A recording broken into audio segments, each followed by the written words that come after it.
President Trump's massive tax and spending package will bring sweeping changes to federal student loans. It sets a cap on how much people can borrow from the federal government to pay for college and graduate school. Economic experts predict it will have lifetime consequences for higher education.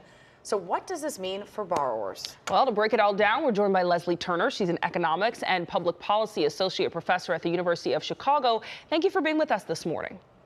Oh, it's my pleasure. Yeah, so let's start with what these new limits are. Can you explain some of the major changes here?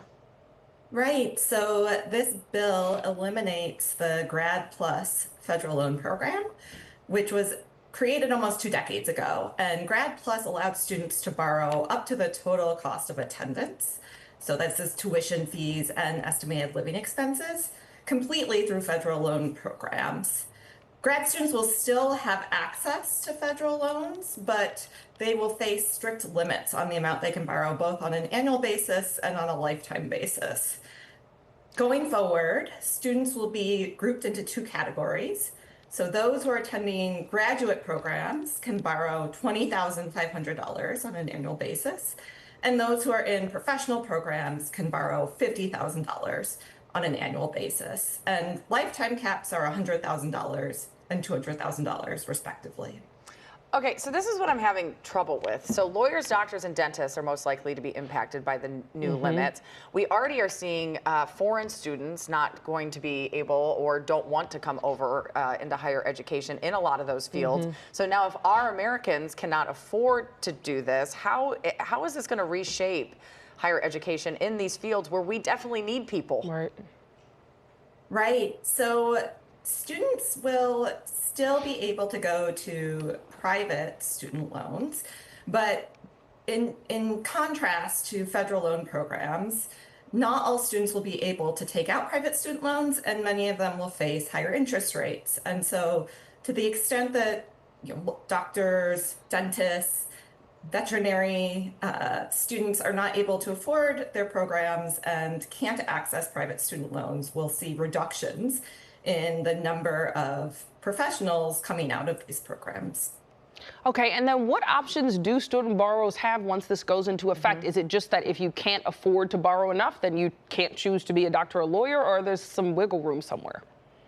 So as I mentioned, students may have access to private student loans, but access will likely depend on their credit history, their credit score, and they aren't guaranteed access, which is in contrast to federal student loan programs where there's either no or very minimal credit checks.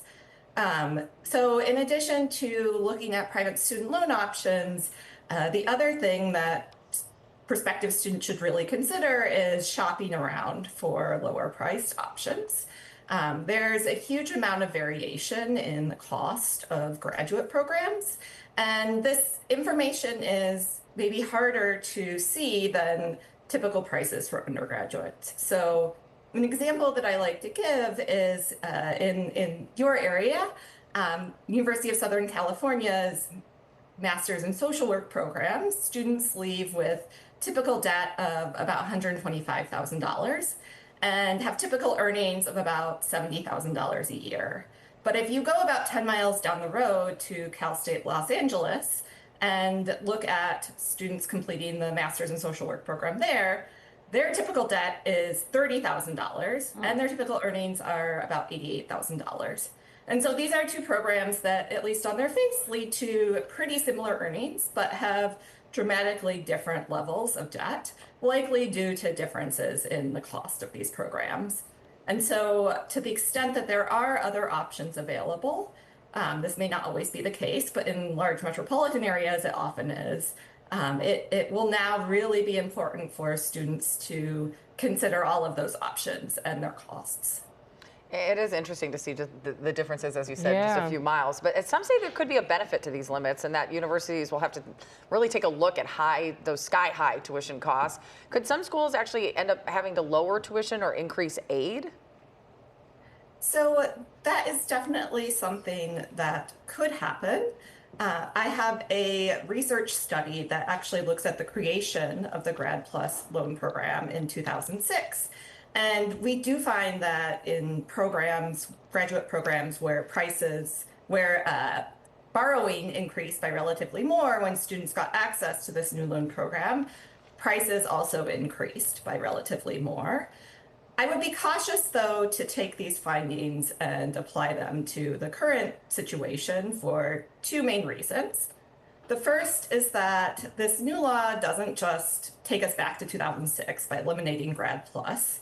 The limits that graduate students face are actually quite a bit lower than the limits faced by students in 2006 after you account for inflation. So students pursuing a medical degree in 2006, before Grad PLUS existed, could borrow almost $300,000 on a lifetime basis once you account for inflation. Whereas going forward, these students will only be able to borrow $200,000. The other big difference is private student loans. Private student loans were much more prevalent back at the start of the century. Almost 25% of total loans granted to students in a given year were coming from private lenders, whereas in recent years, this is less than 15%.